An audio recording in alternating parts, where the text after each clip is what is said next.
Bible reading taken from the book of Matthew, chapter 6, verses 24 to 34. Matthew 6, verses 24 to 34. No man can serve two masters, for either he will hate the one and love the other, or else he will hold to the one and despise the other. Ye cannot serve God and mammon. Therefore I say unto you, take no thought for your life, what ye shall eat, or what ye shall drink, nor yet for your body, what ye shall put on. Is not the life more than meat, and the body than raiment? Behold, the fowls of the air, for they sow not, neither do they reap, nor gather into barns, yet your heavenly Father feedeth them. Are ye not much better than they? Which of you, by taking thought, can add 1 cubit unto his stature? And why take ye thought for raiment? Consider the lilies of the field, how they grow. They toil not, neither do they spin. And yet I say unto you, that even Solomon in all his glory was not arrayed like one of these. Wherefore, if God so clothe the grass of the field, which today is, and tomorrow is cast into the oven, shall he not much more clothe you, O ye of little faith? Therefore take no thought, saying, what shall we eat, or what shall we drink, or wherewithal shall we be clothed? For after all these things do the Gentiles seek. For your heavenly Father knoweth that ye have need of all these things. But seek ye first the kingdom of God and his righteousness, and all these things shall be added unto you. Take therefore no thought for the morrow, for the morrow shall take thought for the things of itself. Sufficient unto the day is the evil thereof. Here ends the Bible reading. Yesterday when I was praying to the Lord what's the message that I could bring to the church, or what the message the Lord has got in store for you. Suddenly, almost within me I heard a voice. Mudalavadu. The first. I'm going to share with you a few things. Maybe not new to you. But in your life, you make these things the first. When I say the first, it's not the first, second, third, and fourth. The first means the foremost. The foremost. These things are prime importance in our life. Paramount importance in our life. Keep these things first in your life. Number 1. In this passage we read, seek ye first the kingdom of God and his righteousness. The people are worried about what to eat, what to drink, what to clothe, where to send our children for studies, how to build a house, how to own a house on this earth. They are worried about so many things that they forget what is prime importance in their lives. Here Jesus says, but ye, these are the kingdom principles. These are the teachings for Jesus' disciples. But ye, not others, but ye, you seek first the kingdom of God and his righteousness. All these things shall be added unto you. Your heavenly Father knows that you need dress. Your heavenly Father knows that you need food. Your heavenly Father knows you need clothing. Your heavenly Father knows that you need a place to abide. The heavenly Father knows all these things. He shall add these things to you. He'll make sure, even before you could ask, he knows that you need these things. My dear brother, my dear sister, I was sharing this testimony with another pastor when I was in Kanyakumari. how the Lord has been leading me in this faith life. Now living in faith has become our life. We have seen many a time zero in our lives. We have seen many a time zero in our life. But the Lord has never forsaken us. The Lord has never allowed the children of the righteous go hunger. The Lord has never allowed the children of the righteous go hunger. He knows that we need all these things. We need all these things. My dear brother, my dear sister, with the blessings the Lord has given us, we never sent our children to any tuition. We never spent money on tuitions, extra coachings. The Lord blessed our children in their education. It's the Lord's doing. They are not in any way very special. We are not very special. With all humility, I can say that our family background was not so great that our daughter could come the university first in a UG, PG, in a MPhil. None of us were like that. Our family background is not that great that one of our children should become the senior consultant for SAP. We are very ordinary people. The Lord blessed us. Seek ye first the kingdom of God and His righteousness, and all these things shall be added to you. You lack no clothing. I lack no clothing.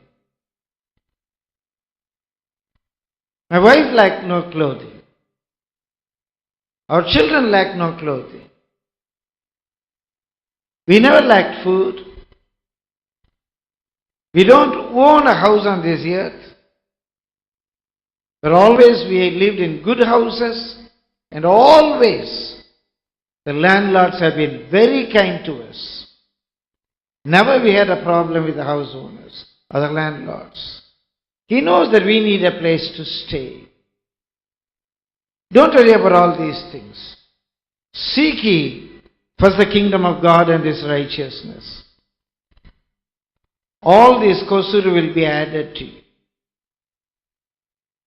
The Lord blessed my studies. In my subject, the Lord helped me to come first in the university. I was sharing this with that pastor. Even before my examinations, I got a job. I was not searching for a job. I was not searching for a wife. We are not making any very special prayer for our children. We are not kept in wait for the ministry. Everything has been smooth in my life. With all humility, I can say the secret is seek the Lord. Seek the Lord and His kingdom first. Everything shall be added to you. What is the kingdom of God? What do we mean by seeking the kingdom of God? I just said three things very quickly. You can make a note of these things for your future meditation. Number one, make sure that God is your king and you are His subject. No other king reigned me, no other king reigned us. Our parents were not our kings. Our jobs were not our kings. Our situations were not our kings. Our children were not our kings. They are not ruling us. They were not reigning us. With all boldness I can confess it in the presence of the Lord. When the Lord showed me whom I should marry, I obeyed. When the Lord told us to resign the job, we resigned. When the Lord directed us to start this ministry, we started. At that time, I didn't know where my wife, I and our children would sleep. We never knew. At that time, my greater worry was where to keep my books. Where to keep my books? The Lord is our King. Don't make situations your king. Don't make any human being your king. Don't make your children your king. I was telling that pastor, always for our success with humility I can say, it is not the income that decided our life. We knew the philosophy. It is the expenditure that could decide our life. When I was resigning from the SBOA, maybe our weakness, we thought that we could not make our children study in SBOA. We won't be able to pay the fees for them. So I withdrew Christy from SBOA, I put it in a very small school. We are ready for that. We are not worried about the education of our children. The Lord leads us. But even after 2 years, the principal of the SBOA school compelled me to bring Christy back to SBOA. And when we came for the full-time ministry, again, the Lord was keeping us in a position to put Epsi also in SBOA. Why do I say our children education was not ruling us? That was not a guiding factor. We didn't know how to make our children study. Our food was not a guiding factor. Our raiment was not a guiding factor. We don't know how to make the ends meet.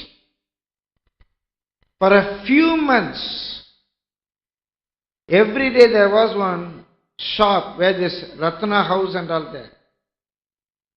Sister used to go there and buy quarter kilo of rice, 100 ml oil. It was very difficult because we didn't have that lifestyle earlier, but we enjoyed. We didn't tell our relatives. We didn't tell our pastor. Our pastor didn't call us for the ministry. The Lord called us for the ministry. So we didn't make pastor our king. We didn't make pastor our paymaster. Our eyes are not on the pastor. We respected him. We revered him. When we are traveling back, one leading evangelist phoned me and said, I listened to you many times.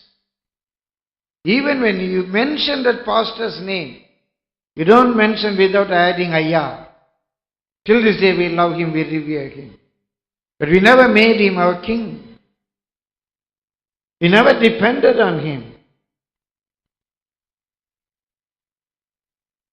At that time, I had 2 pants and 2 jibbahs. When I sit down, it will tear. Brrr. We'll hand stitch it.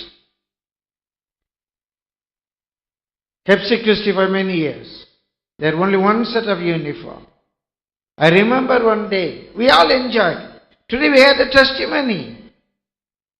You know that I don't want to speak about myself, but my age and my experience may permit me to share my experience with you, that you can also follow Jesus in this path.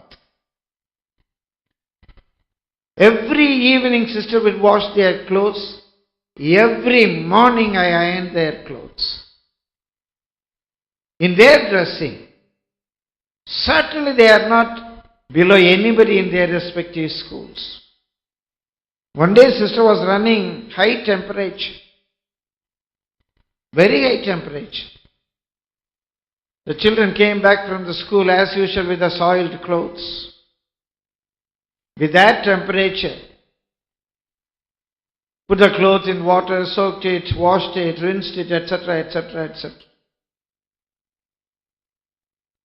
With no medicine. With no medicine. That washing totally healed her. My eyes were filled with tears. I still remember that day. My dear brother, sister, we lacked no good thing. Make God your king. You may meet zeros, but the Lord will not forsake you. The Lord has not forsaken us. My friends asked me this question. After being in such a good job, how is that you resigned your job? How are you managing your finance? Many organizations supporting you. My God is great. Awesomely great. But I don't say that there were not times where it was not testing. One uncle was helping in the ministry to chalk out my plans, programs. Always he used to be with me when we were in ACA. A retired military giant, very disciplined person. So when he sits and plans certain things, generally he used to join us at the lunch. One day when we were working together, I knew very well that only we had some old rice.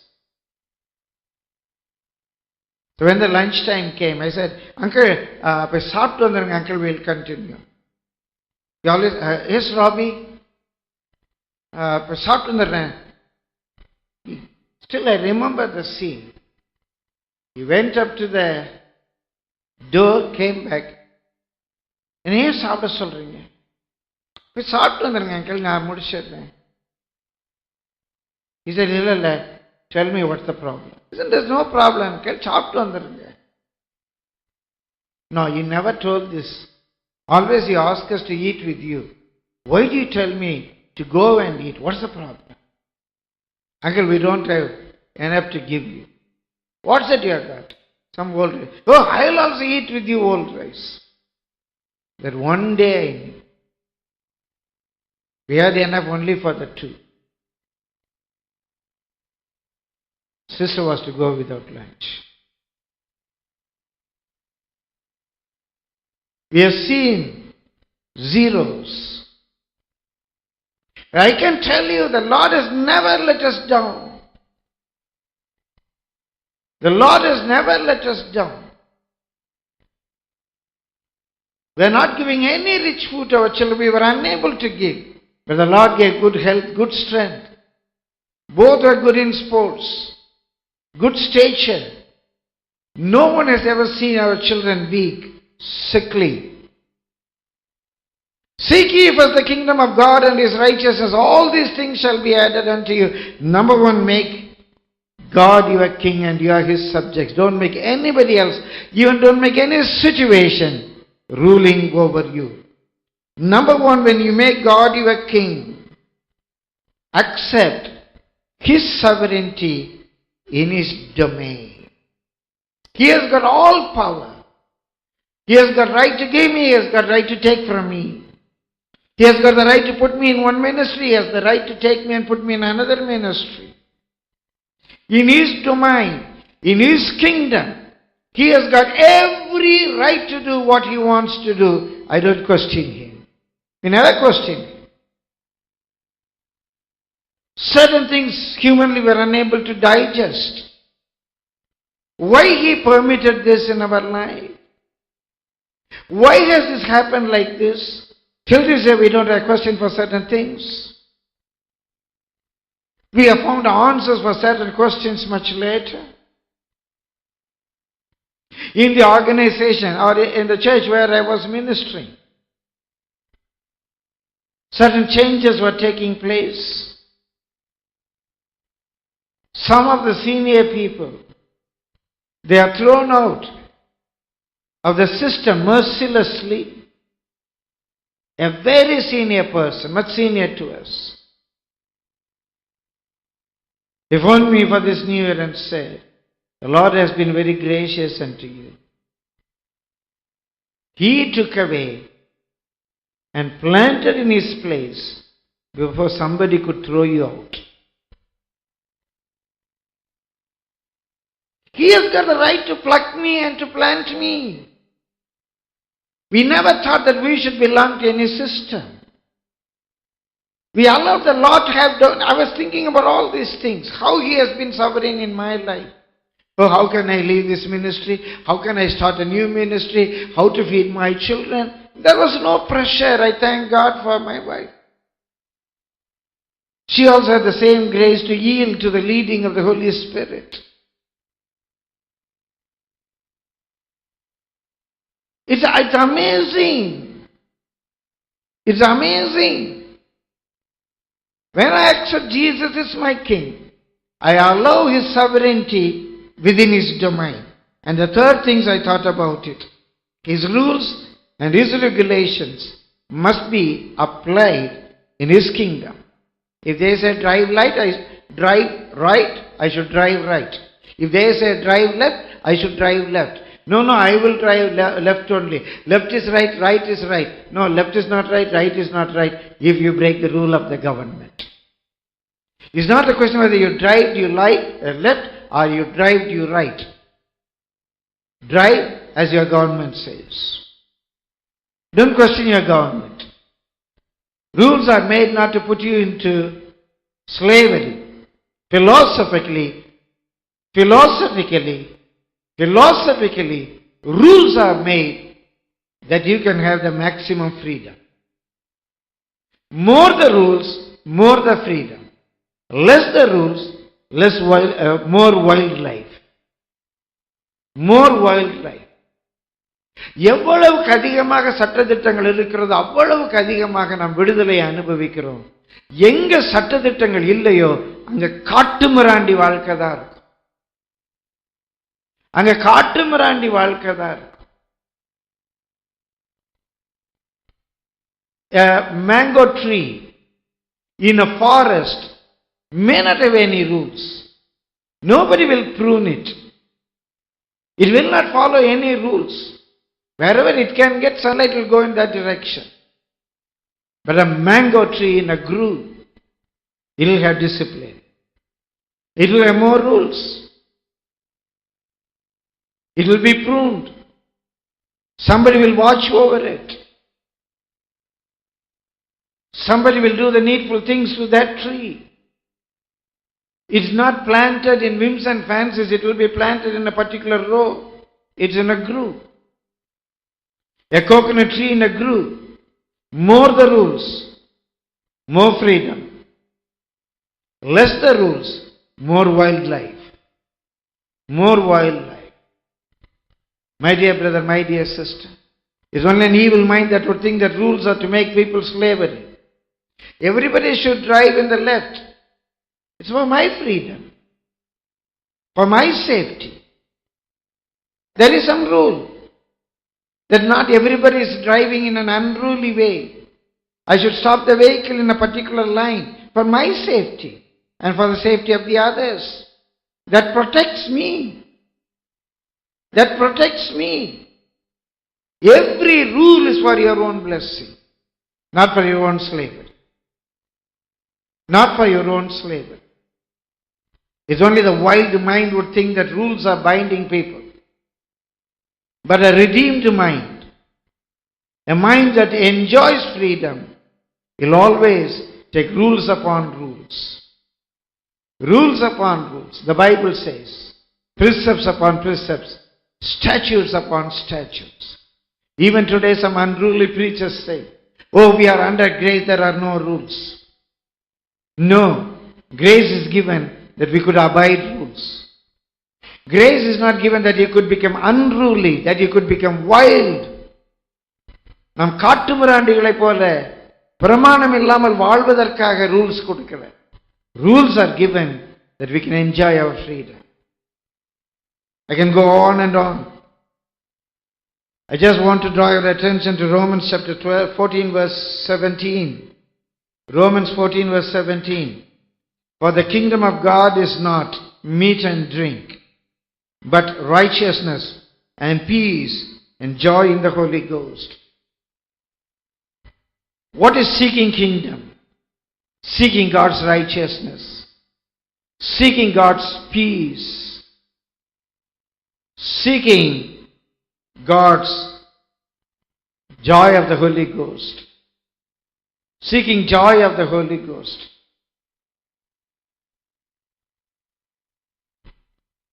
That is the kingdom of God. My dear brother, my dear sister, for he that in these things serveth Christ is acceptable to God and approved of men. If you seek kingdom of God, if you seek His righteousness, His peace, the joy of the Holy Ghost, You serve God in an acceptable way. And you are approved of all men. That's all Christian life. Seek the righteousness of God first. Seek the peace of God first. Seek the joy of the Holy Ghost.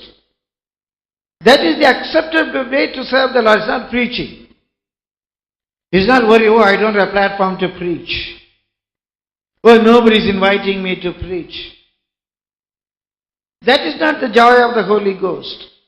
That is not serving the Lord. What is serving the Lord? Even you are worried about ministry, that's serving the devil.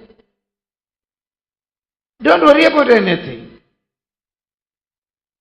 Seek God's righteousness, God's peace, the joy of the Holy Ghost. That is serving acceptable to the Lord.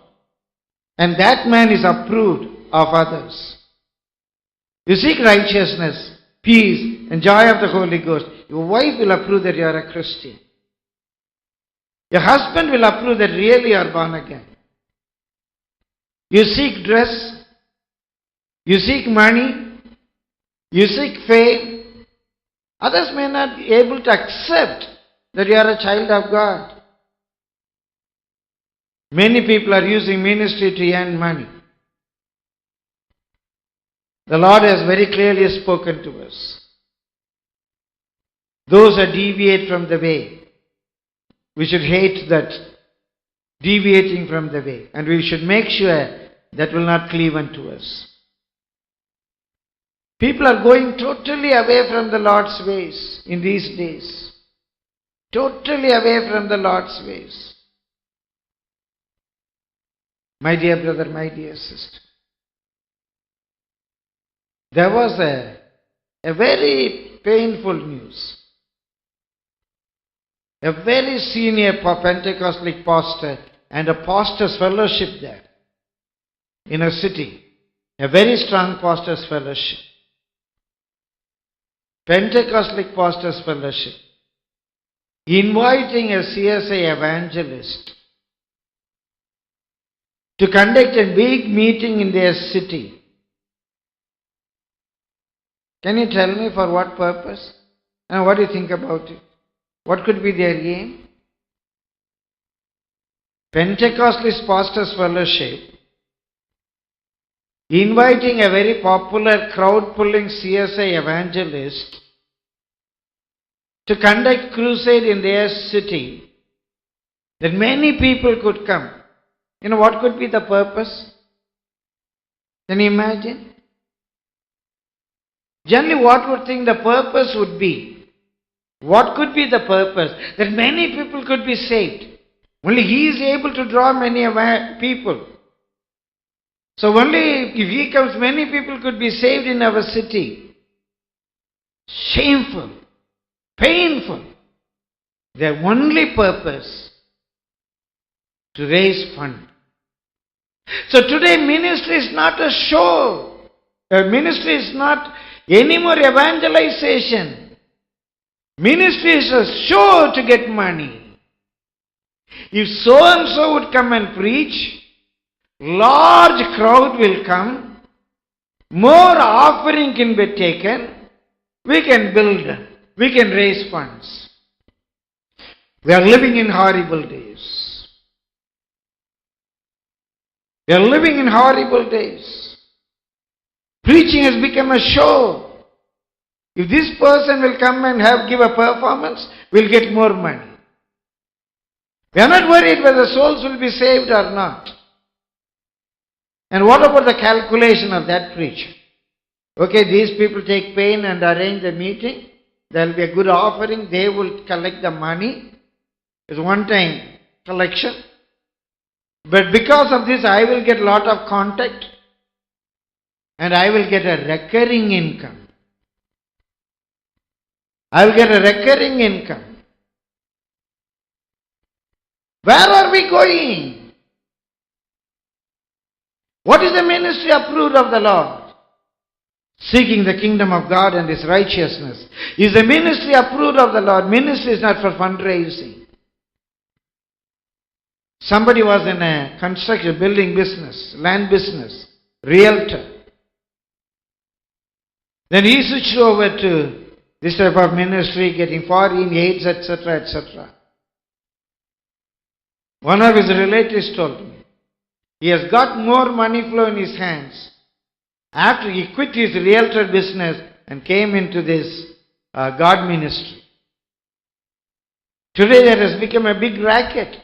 Some people are even willing to give up their film industry and to come for this God industry. Not their intention is for souls to get saved. In God industry there is more money flow than the film industry. My dear brother, my dear sister, I can go on and on and on. What is the ministry acceptable to the Lord? Seeking the kingdom of God and His righteousness. What is that I just repeated before I could go to the next point? God should be your king and you should be your subject. In His domain, He is sovereign. And His rules and regulations are mercilessly applied in His domain for our own well-being. My dear brother, my dear sister, generally I fight against time. When I have 3 points or 5 points, today I got only 12 points. So the Lord would help me, you would help me. Number 2, Luke chapter 12 verse 1. In the meantime, when there were gathered together an innumerable multitude of people, insomuch that they trod one upon another, such a big crowd, trod one upon another, He began to say unto His disciples that of all, a big crowd came. A huge multitude that one was to tread upon the other, stamping upon the other. What type of a message generally somebody would give in that large crowd? In that large crowd, Jesus said, beware of the leaven of the Pharisees, which is hypocrisy. When this large crowd will come, probably I am afraid that no evangelist will preach on this. No crowd puller will preach on this. Beware of the leaven. Only they will have all these leavens on the stage to draw the crowd. Who are these leaven? The leaven talks about the false doctrine. In Luke, it is said Pharisees, but if you read Mark chapter 16:12 and Mark 8:15, we understand this leaven. This leaven, they are Pharisees, Sadducees, and Herodians, or the teachings of the Pharisees, the teachings of the Sadducees, the teachings of the Herodians, they are the leaven. Jesus says, first of all, in this new year and the days to come, be careful, beware. Beware, whether you are beware of a mad dog or not. Beware of the Pharisees. Beware of Sadducees. Beware of Herodians. Their teachings, beware. Who are these Pharisees, Sadducees, and Herodians? How do you apply it for today? The Pharisees are too religious to follow.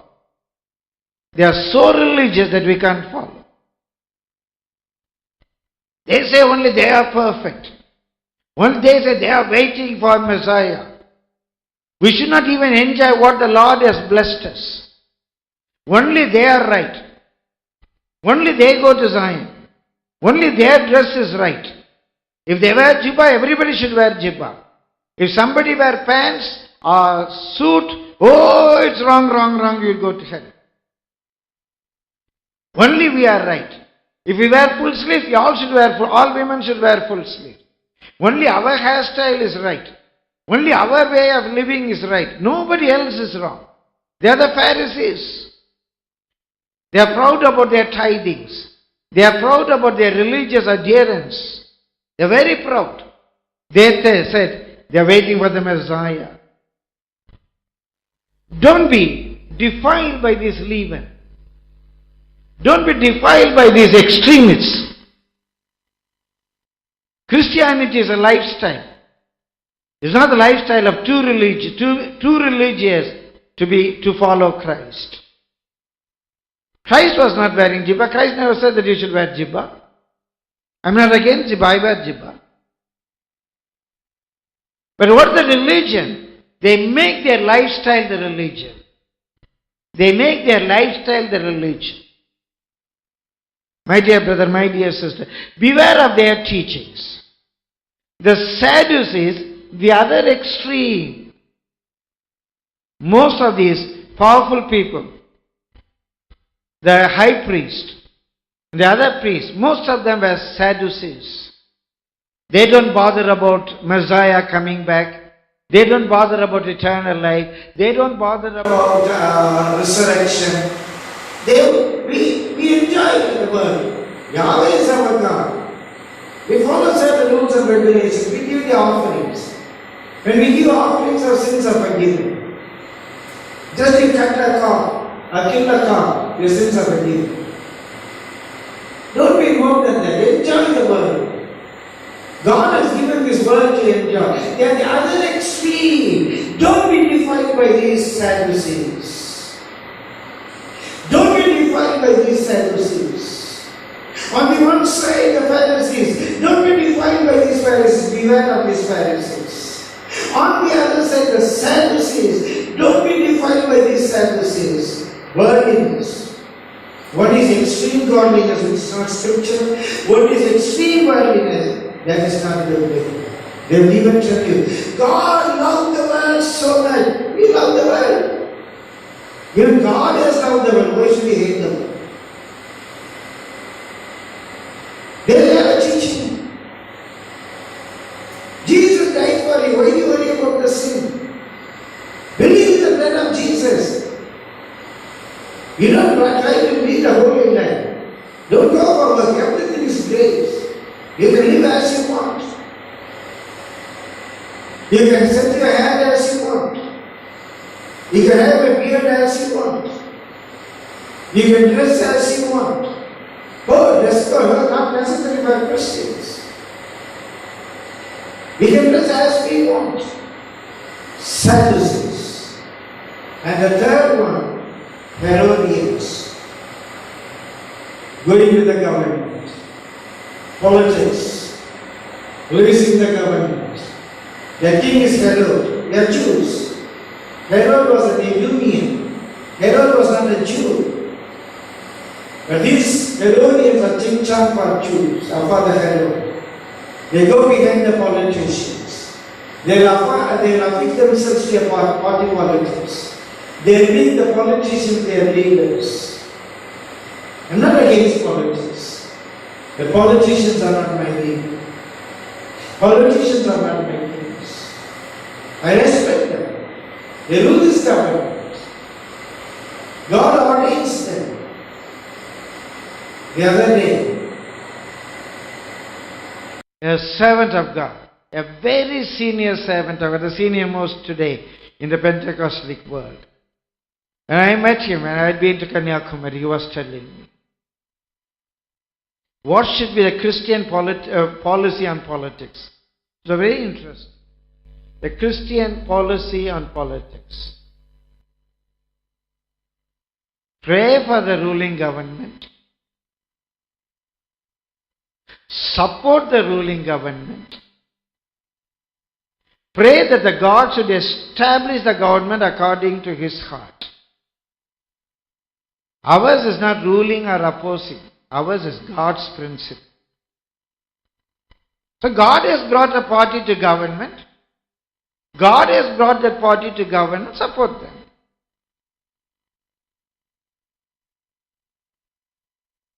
Obey them. When the next elections, pray that God should bring a government according to His heart. When that government comes, be sure God has brought that government. What a wonderful thing. These Herodians, some will go to this party, some will go to that party. Maybe just after all for their desire, to get the chairman post. Either I will be a minority commission chairman or some favor from the government. Whether the government will help for my institution. Now, Christian, beware of all these three wheels: Pharisees, Sadducees, Herodians. Too extreme in godliness to follow, too worldliness against the scriptures to follow, too political that we would replace Jesus the King. What does it mean? First, make sure that you have got a balanced Christian lifestyle. Beware of the Pharisees or their teachings. Beware of the teachings of the Sadducees. Beware of the teachings of the Herodians. Be a balanced Christian. Just follow Christ. First of all, beware of these people. They are around us. They are very successful in the world. They are very powerful. They draw large crowds. But be careful, as the servant of God, I warn you. When there was a large crowd came to Jesus, that they tread one upon the other. Jesus told them, first of all, beware of the false teachers. To save time, I just give you the points and go first. Number 3, Matthew 13, verse 30. Let both grow together until the harvest. And in the time of harvest, I will say to the reapers, gather ye together first the tares, and bind them in bundles to burn them, but gather the wheat into my barn. Entirely in a different situation, Jesus was saying this. But the Spirit of the Lord gave me light to apply it in today's life, in this new year. Hallelujah. With anointing nature. This application in this new year. Gather all the tares in your life. Laziness, indiscipline, keeping things not in right place, going late to the programs, coming late to the church, or going late to the office or to the school, running in the last minute to the train, keeping things, misplacing things and searching for it everywhere. Procrastination, I can do it tomorrow, I can do homework later, I can do this later, I can make the phone call later. Everything you procrastinate. In the name of Jesus, I tell you, bind up all the traps which are choking your life, which are choking your success, which are making your life unpleasant. Oh, hallelujah. In the name of Jesus, tell you. First, to start this new year, bohi. This is the bohi. Take all the unwanted things which can choke your progress in this new year. It's not taking some tires. It's not taking some clothes. Bohi is not that. Anything that is unwanted, anything that is choking your progress in this new year, any bad habit, take everything, bundle it, burn them. Anything that is really good, anything that could make you really a child of God, take it into the box. Take it into the box. One more revelation that every seed will prove that you will bring for 30, 60, 100 fold in the days to come. Gather everything that is good in your life and discard everything that is bad, everything that will hinder your growth. First, gather the tares. Number 4, Matthew chapter 23, verse 26. Thou blind Pharisees, cleanse that which is within the cup and platter, that the outside other may be clean also. Correct your internal, your aims, your desires. This is acceptable to you. Set your house right. Set your inner life right. Let your outer life also clean. So number one, seek ye first the kingdom of God. Number two, first beware of false teachers. Number three, first gather the tares and burn them. Number four, first set your inner life straight. Set your inner life straight.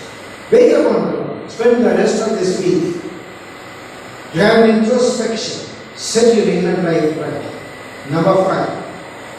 From Matthew chapter 7 verse 5. Thou hypocrites, first cast out the beam of thine own eye, and that shalt thou see clearly to cast out the mote out of thy brother's eye.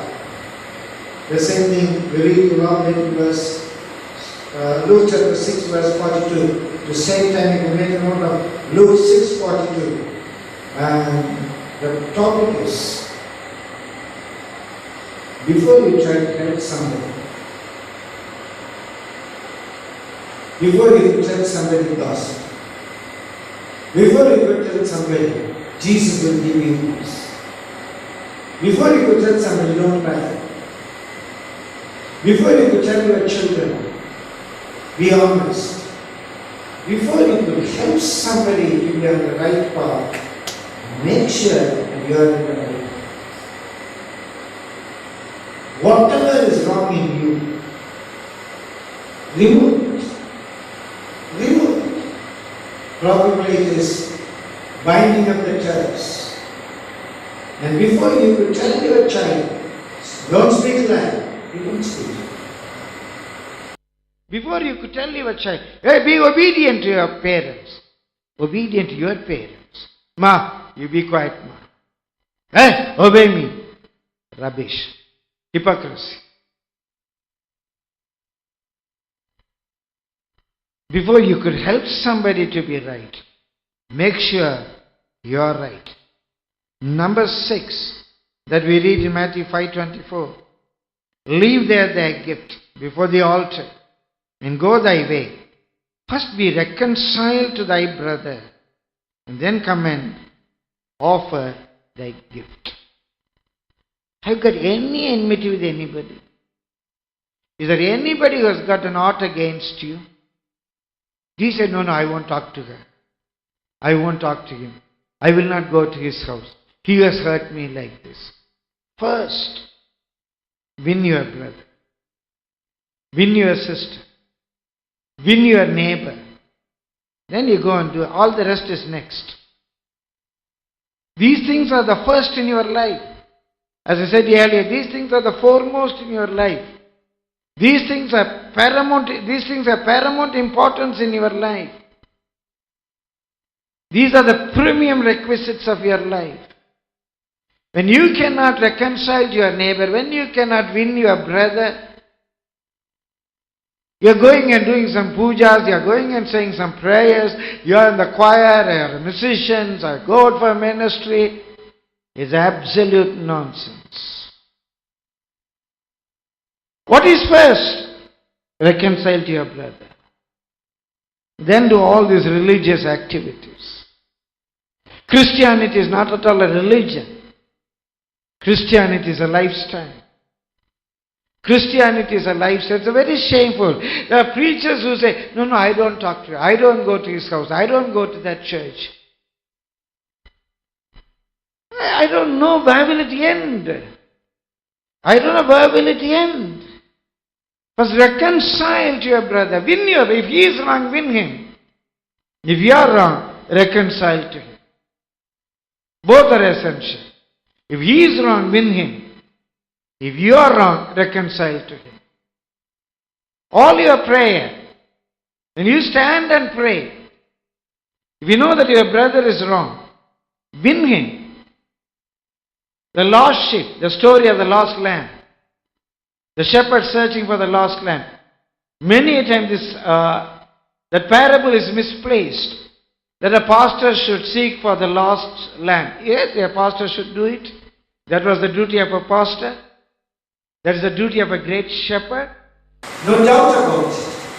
But if you read the Bible carefully, the Lord said the parable in an equation, Matthew chapter 18, when your brother is lost, when your brother, you've got something against you, your brother has got something against you, you go and talk to him. If he doesn't listen to you, take somebody with you, take a pastor with you, do everything possible to win him. That is the situation in which he said, the shepherd seeking for the lost sheep. A pastor has to seek for the lost sheep, I do agree. But the parable Jesus said in that situation, Matthew, it is to win a lost brother. You are the shepherd of your brother, sister, you are the shepherdess of your sister. You have to bring back the relationship. Then you know all your Sunday, your gymnics, etc., etc., etc. Otherwise, everything is only a show. Everything is only a show. It's for others to prove it. You can go on and on and on. Number 7, James 3:17. But the wisdom that is from above is first pure, then peaceable, gentle, etc., etc. What is paramount important? What should be first? Purity, cleanliness, pure thinking. Think that is pure. Act pure. Keep yourself pure. Keep your environment pure. Keep your church pure. My dear brother, my dear sister, Watchnight service was over. A beautiful service. I prayed for the people. Most of them dispersed. The first day of the year, what I saw outside the campus, it was just like a battlefield. In a bus accident, road accident, and the glass splinters will be strewn on the street. I was feeling bad whether I made a mistake in giving some eats to the people. The coffee cups were thrown everywhere. The plastic cover that was the plastic cover for the bun, that was thrown everywhere. Really felt bad. The first sight for the first year, as I was coming out of this place, a dirty coat. Very painful. People don't have the mind for purity.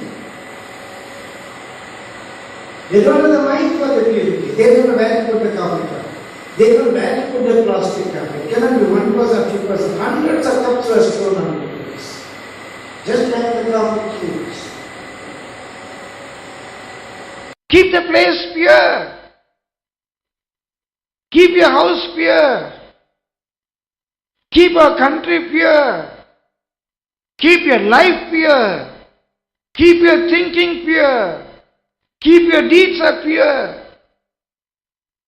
The wisdom from above, first pure. Keep yourself pure. Paul said, tells Timothy. My dear brother, my dear sister, God loves cleanliness. Even in the Old Testament, God told the people, I dwell among you, I walk among you. I should not go away from you when I see something unclean.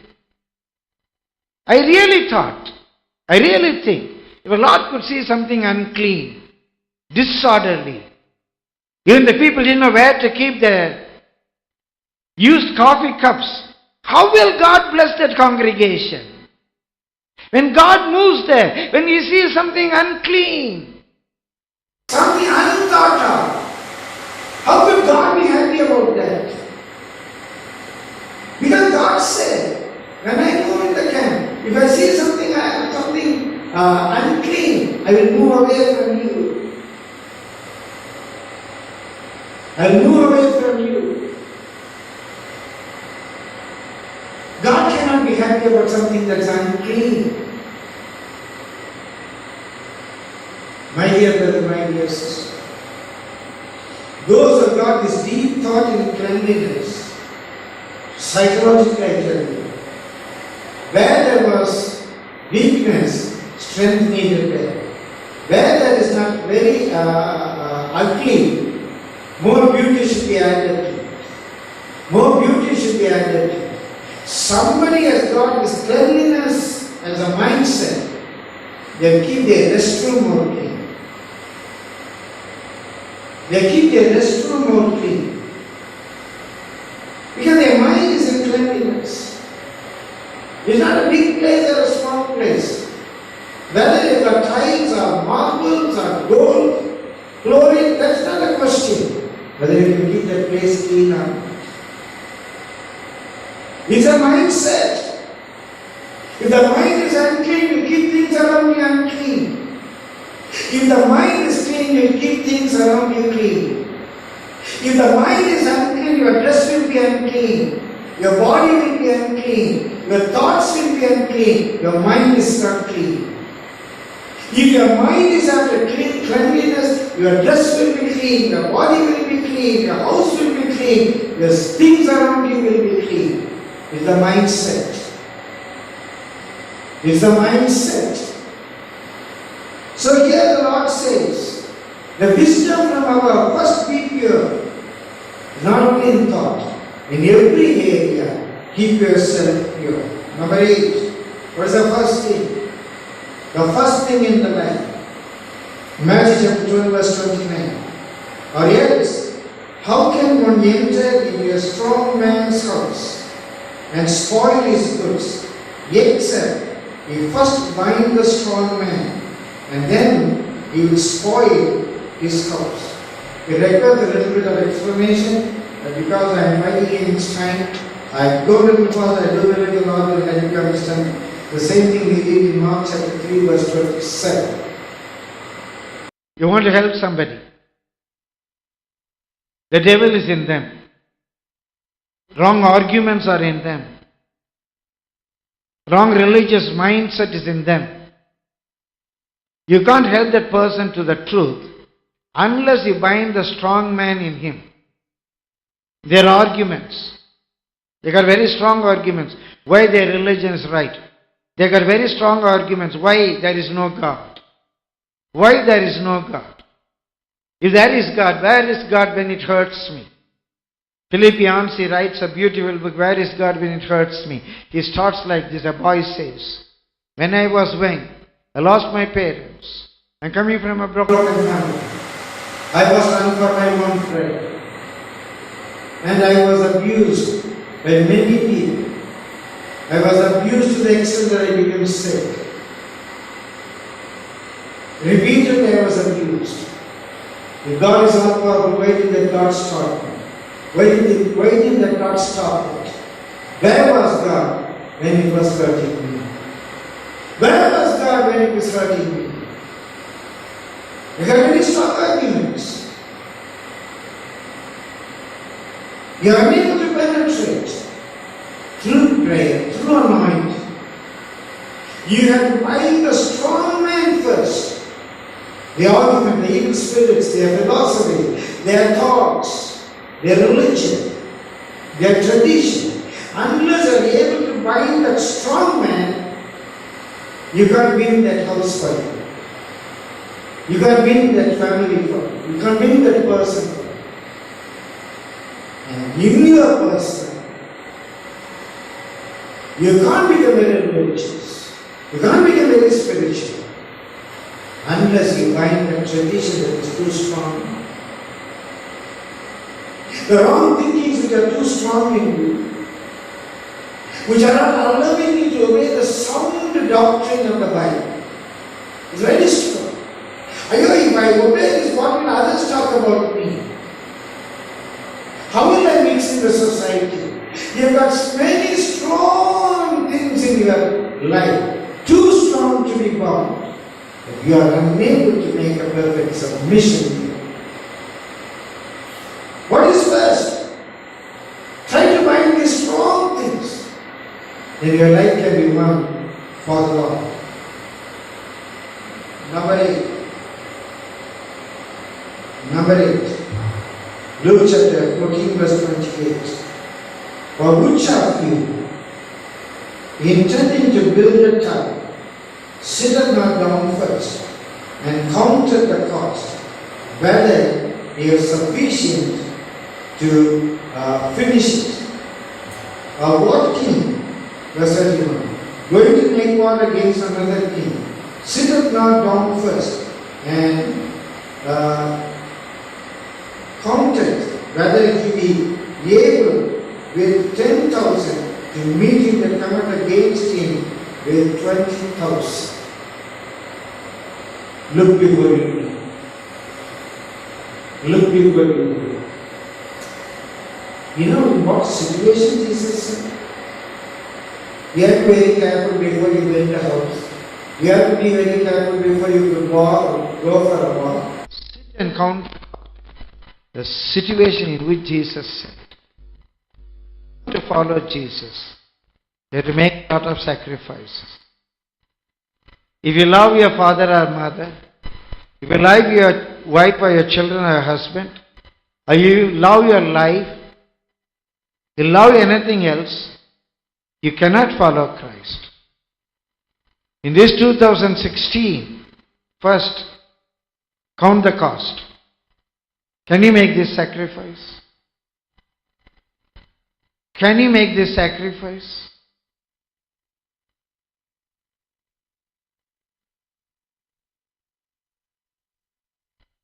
Want to follow Christ?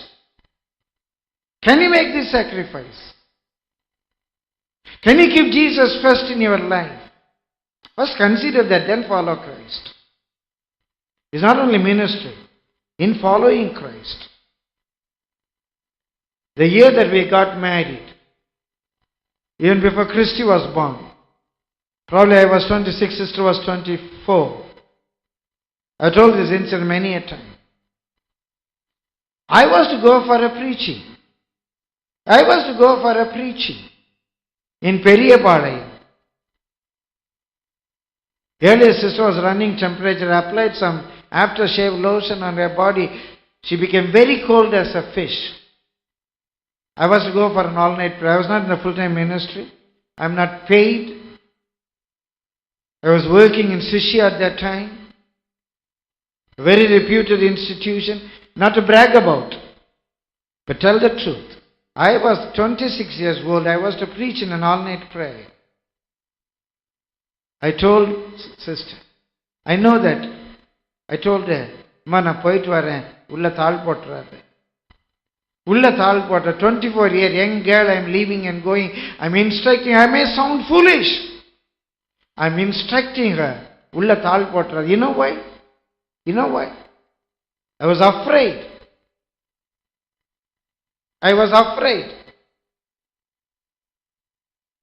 Whether she would be alive when I come back. If it is bolted, how could I open and go in? I didn't cancel my program. I didn't say, "Oh, I can't go, my wife is sick." My wife is sick unto death.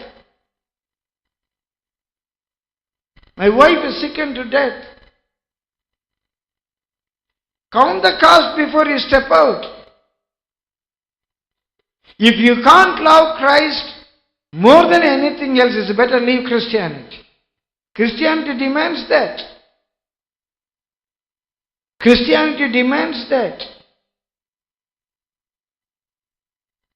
When my mother had a complete stroke, I was ministering at ACA. I was to go for Salem for a ministry. I told my wife, "Tell pastor, something could take place. All our relatives are coming. The doctor said only 24 hours. Take care."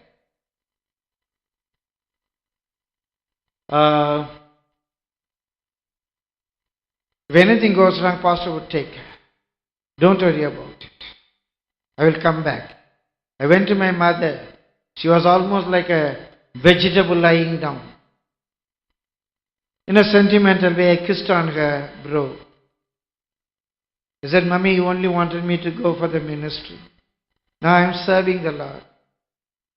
I don't know whether when I come back I would meet you or not. If not so, we'll meet in heaven. Like a madman, I talked to my mother. I went for my program. Are you willing to pay that cost? Then follow Christ.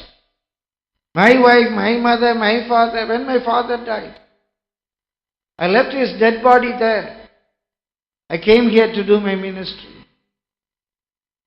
I don't say you should not fulfill your responsibilities. If you had a situation, you and you alone has to do it. The Lord knows it. Not to scare you. When I was going to Kanyakumari, when the boys who came with me, they knew how weak I was. That morning I could not stand, I could not breathe. 100%. I didn't know whether I would come back alive. Sister could only believe that. Sister could only believe that I would come back alive. She didn't stop me. I didn't stop myself. Why I say this? Not that I don't love my family. I love my mother, I love my father, I love my wife, I love our children. But Jesus is first.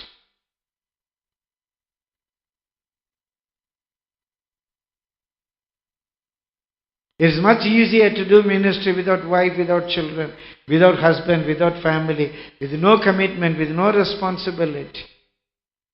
But it's a greater grace, greater blessing to have father, mother, to have wife, husband, children, to have all responsibilities, to love them all, to keep Jesus first. No wife is easy. No husband is easy. No family, no children. Easy to serve the Lord. I don't care for my wife. I don't care for my children. I don't care for my husband. It's very easy to serve the Lord. I love my wife. I love my husband. I love my children. I care for them. I provide for them. I really love them in Christ. Jesus is first. Count the cost before you could follow me. Number 10. Luke chapter 10 verse 5. Except one or two in all these things, at least 10 things Jesus said. Luke chapter 10 verse 5. And into whatsoever house ye enter, first say, peace be to that house. All these three things with your relationship with others. Desire the peace of others. Greet peace to others. Greet peace to others. That's the first thing. Don't complain to your husband. Oh, this happened, that happened, this is not doing, that is not doing. No. First, greet him. Don't find mistakes with your wife. Just greet her. Her peace. Peace be unto her. When you meet your friends, when you meet your pastor, when you meet other believers, when you go to your relatives, first seek their peace. Then you talk about other things. First is peace of others. When you can put others in peace, then it's very easy to share your problems. First you share your problems and disturb their peace, then it's very difficult to find peace. First, when you meet somebody, greet them. And number 11, Romans chapter 1:8, Paul says, first, I thank my God through Jesus Christ for you all, whosoever they may be. Last night it was a great consolation to me. I was just thinking, we thank thee. I was just thinking that song. I could hear Jim Ruiz within me. We thank thee, O Lord. I thank you for my father, oh Lord. I learned a lot of things from my father. I thank you for my mother. I thank you for my wife. I thank you for our children, oh Lord. I thank you for our pastors. I thank you for my schoolmates. I thank you for my college. I thank you for the people, those who are using me. I thank you for the people, those who help me. I thank you for this church. I thank you for good owners. I thank you for good neighbors. I thank you for good staff. First, have a heart to thank God for what you have received. We thank thee, Lord, for this morning. We thank thee, Lord, for these flowers. Let our hearts filled with thanking God for all. Thanking God for all. And finally, the 12th one, 1 Timothy chapter 2. I exhort therefore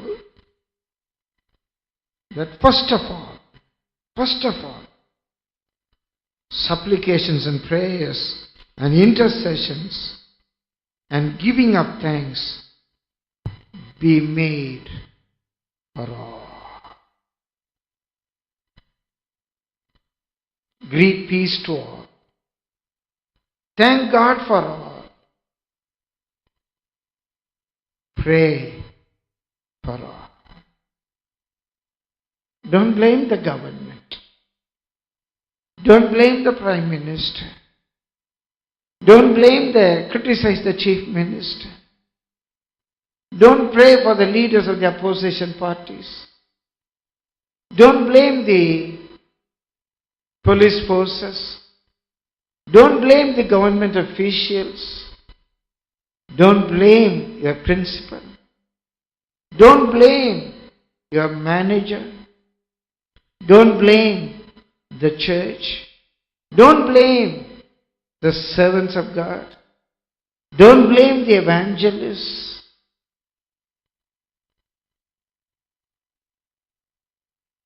Take a decision.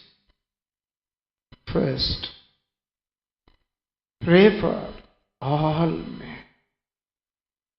Pray for Shri Pranab Mukherjee. Pray for Modi ji. Pray for Sonia ji. Pray for our Honorable Chief Minister. Pray for our opposition leaders, for the police, for the government. Pray for the politicians. Pray for those who are owning TV channels. Pray for all Christian workers. Before you could talk about them,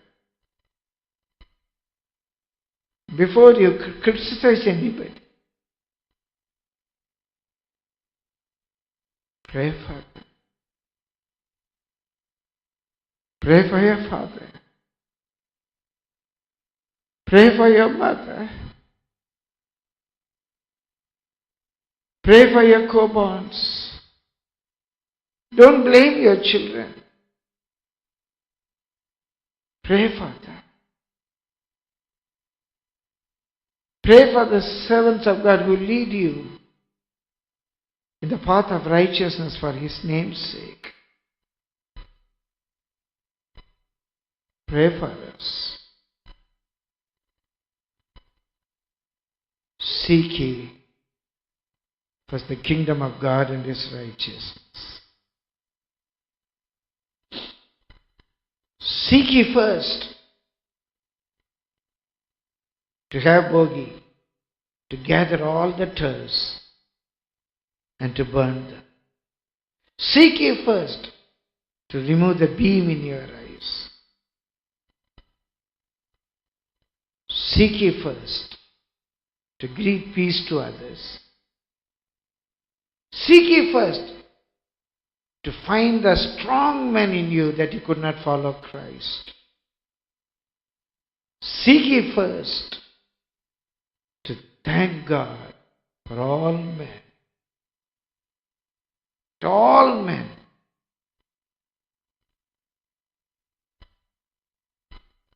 First, pray for all men.